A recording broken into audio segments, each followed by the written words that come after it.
Di awal film kita diperlihatkan pemuda yang bernama Yoshi yang mau melakukan perjalanan. Dia ingin mencoba lari dari kemapanan, seperti sekolah, kuliah, kerja, dan punya anak. Entah apa alasannya, Yoshi ini memilih hal yang berbeda dari yang lain, meninggalkan perkotaan dan menjelajahi hutan, bertemu dengan suku yang hilang, dan mengenal budaya-budaya baru. Walaupun keputusannya ditantang oleh kedua orang tuanya, terutama ayahnya sendiri, Yoshi sampai di tujuannya, lanjut naik perahu akan pergi ke Pulau Lapes. Di sana ada satu orang terlambat, hampir saja tertinggal perahu. Yoshi meminta bapak perahu itu untuk berbalik. Mulai dari sinilah Yoshi akrab dengan seorang pria yang bernama Markus. Di pulau itu Markus bertemu dengan teman lamanya yaitu Kevin, orang yang suka memotret keindahan alam. Masih memiliki kepribadian yang sama, Kevin hampir mendaki semua gunung Amerika untuk foto yang indah. Akhirnya mereka bercerita satu sama lain dan berbagi pengalaman. Di pagi hari Yoshi mengelilingi desa di pulau itu. Ada pria yang bernama Carl memperhatikan lalu mengikuti Yoshi. Ternyata ia adalah pemandu wisata yang menawarkan perjalanan bagus kepada Yoshi, yaitu mencari suku Indian yang hampir punah di jantung hutan Amazon. Dia meyakinkan Yoshi itu adalah tempat dan perjalanan yang indah yang akan dilalui Yoshi. Sepertinya Yoshi mulai tertarik dengan hal itu. Sampai di penginapan, Yoshi langsung menceritakan kepada Kevin dan Markus. Walaupun mereka berdua menganggap omongan Yoshi itu omong kosong. Akhirnya Yoshi mengajak mereka untuk menemui Carl. Singkat cerita, mereka bertiga menemui Carl, dan Carl berhasil meyakinkan Kevin, menyatakan bahwa Kevin akan mendapatkan spot foto yang tidak pernah diambil oleh siapapun. Dan akhirnya Kevin tertarik. Karena Kevin setuju, Markus juga ikut dan membatalkan perjalanan pulangnya. Mereka pun mulai membeli perlengkapan logistik. Mereka melakukan perjalanan dengan peta seadanya, karena trek itu belum dipetakan oleh siapapun. Tapi Carl mengatakan mereka bisa mengikuti sungai sebagai petunjuk. Yoshi, Kevin, Markus meninggalkan jam, dompet, dan barang lainnya di pulau itu, karena Carl pernah mengatakan hutan tak perlu waktu dan uang. Singkat cerita, mereka pun melanjutkan perjalanannya.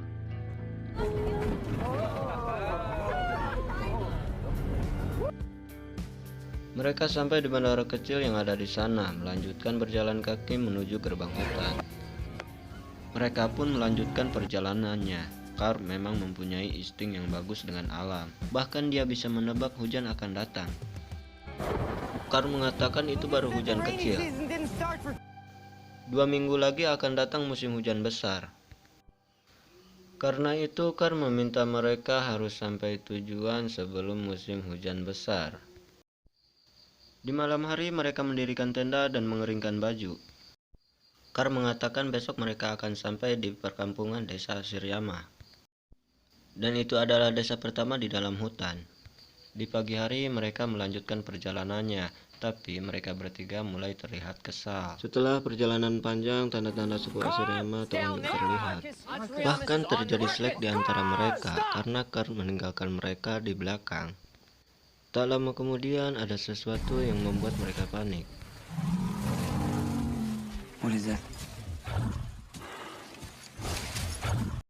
Ternyata itu warga suku Ashirama yang sedang menggembala sapi.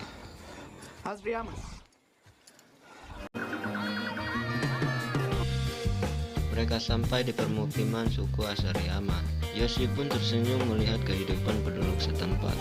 Di sana mereka mulai membersihkan badan di sungai, dan itu memancing perhatian suku Ashirama. Di malam hari mereka mencoba arak dan tebakar khas desa Ashirama. Carl sudah terlihat sangat akrab di desa Ashirama itu.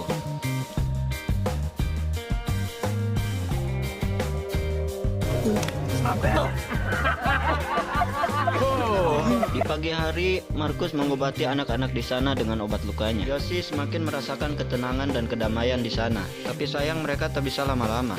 Mereka melanjutkan perjalanan menyusuri sungai, menemukan kupu-kupu yang sangat indah.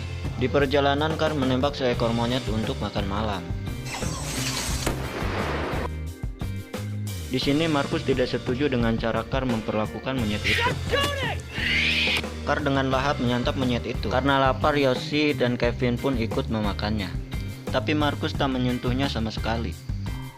Pagi hari mereka melanjutkan perjalanan. Perjalanan yang jauh membuat Markus kewalahan. Lukanya yang parah membuat Markus kesakitan. Karena itu mereka menghentikan perjalanannya. Kevin dan Yoshi mereka mengatakan tidak bisa melanjutkan perjalanannya karena luka Markus yang sangat parah. Malam hari Markus meminta maaf atas hal ini. Keep up. You know this is not my fault. My feet are not. Pagi hari kaki Markus makin parah. Carl mengajak Kevin dan Yoshi untuk berbalik. Tapi Kevin berniat kuat untuk melanjutkan perjalanan. Kevin punya ide membuat rakit dan melanjutkan perjalanan. Walaupun Carl kurang setuju dengan ide Kevin, tapi karena Yoshi dan Markus ikut pendapat Kevin, Carl juga ikut karena kalah suara. Akhirnya mereka mulai membuat rakit.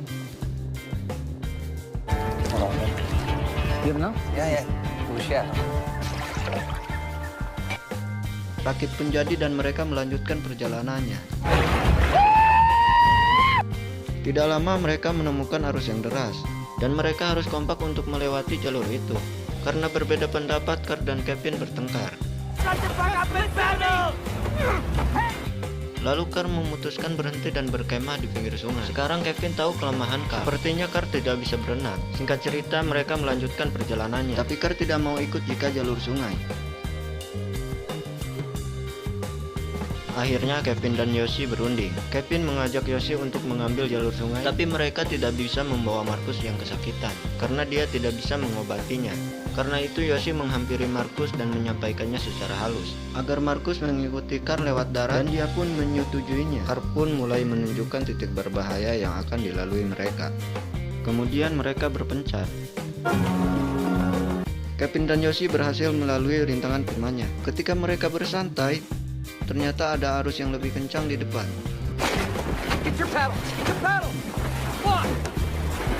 Mereka berusaha melewati jalur itu.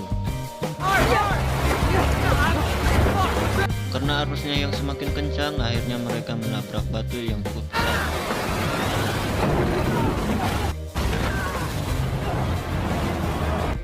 Kevin mencari cara untuk keluar dari sana. Akhirnya dia memberanikan diri untuk menyeberang. Kevin meminta melemparkan parang untuk mengambil kayu panjang dan menyelamatkan Yoshi. Saat Yoshi mengambil parang, ia terjatuh dan terbawa arus.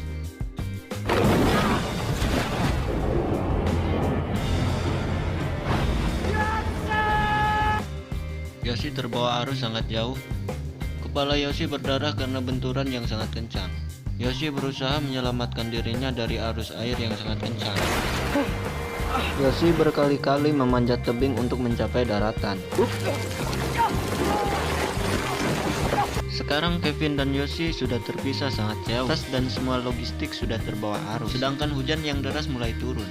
Yoshi yang sedang tidur mendengar bebenturan piring bajanya di pinggiran. Dia memberanikan terjun mengambil tasnya.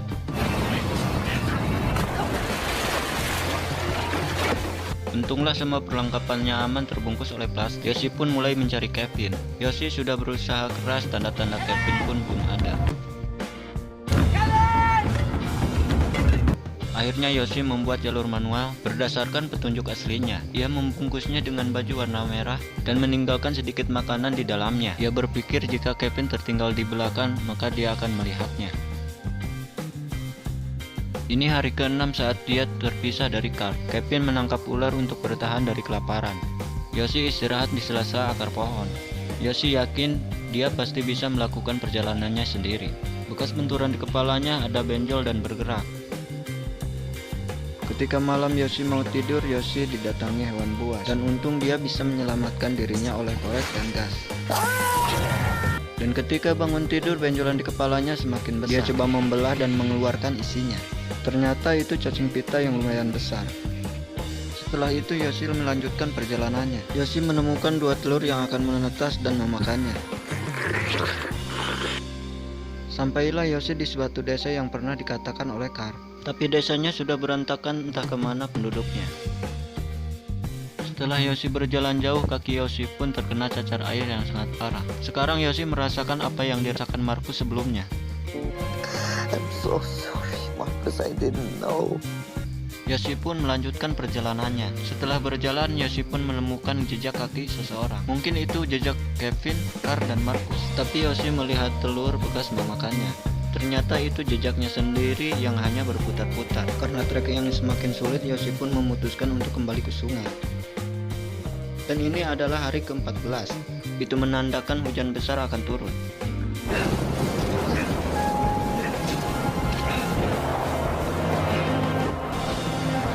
Hujan besar tak dihiraukannya lagi. Yoshi beristirahat dan berhalusinasi. Seandainya dia di rumah, dia bisa berpoya-poya, berjudi, makan enak, dan lain-lain. Yoshi pun terbangun karena hujan yang sangat deras.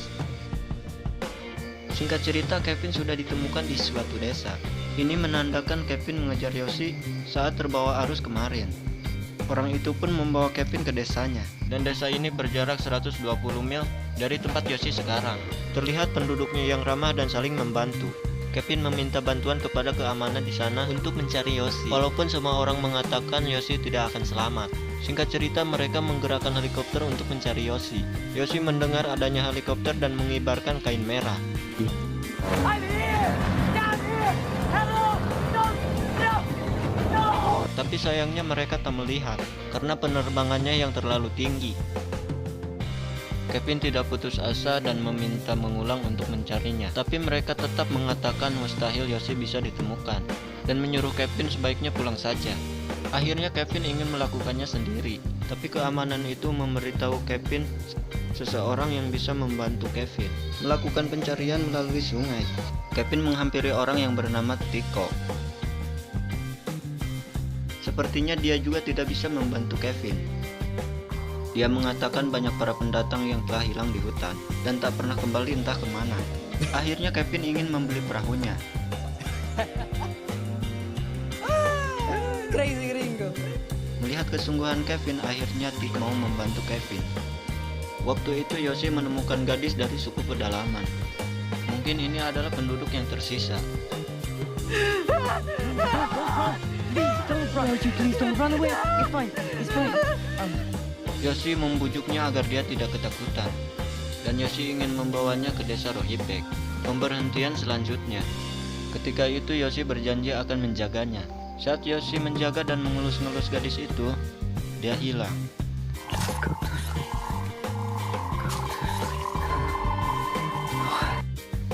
Yoshi terus melanjutkan perjalanannya sendirian. Yoshi tak menyadari di depan ada lumpur hidup, dan dia pun terjebak. Yoshi mencari cara supaya dia selamat dari lumpur itu, menarik pepohonan untuk sampai ke daratan.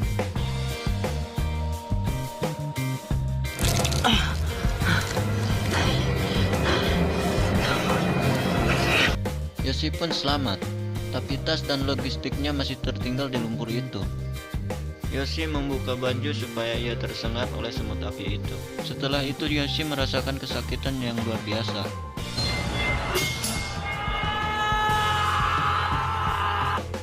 Lalu dia berlari menuju sungai. Yoshi membuat simbol agar helikopter dapat melihatnya. Yoshi ingin menyantap anak kura-kura yang menghampirinya, tapi Yoshi tidak tega membunuhnya. It's okay. It's okay. Hari ke-19, Kevin datang untuk mencari Yoshi. Perjalanan yang jauh kurang lebih 120 mil. Tiko mengajaknya untuk kembali. Hilanglah harapan Kevin untuk mencari Yoshi. Tanpa tersadar mereka tepat di simbol yang sudah dibikin Yoshi. Ketika Yoshi sedang tidur, dia bermimpi dibangunkan oleh gadis itu. Yoshi pun terbangun dan melihat Kevin dan Tiko. Sedangkan Yoshi sudah tidak kuat lagi untuk berjalan. Yoshi hanya bisa merangkak dan memanggil dengan nada pelan. Kevin. Kevin. Secara kebetulan Kevin pun menengok ke belakang.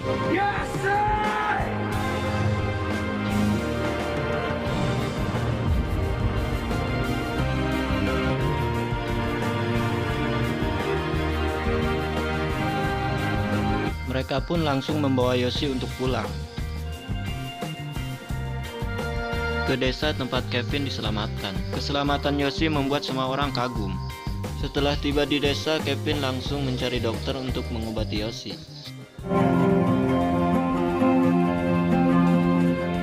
Oke, sekian dan terima kasih. Ini adalah foto-foto asli mereka.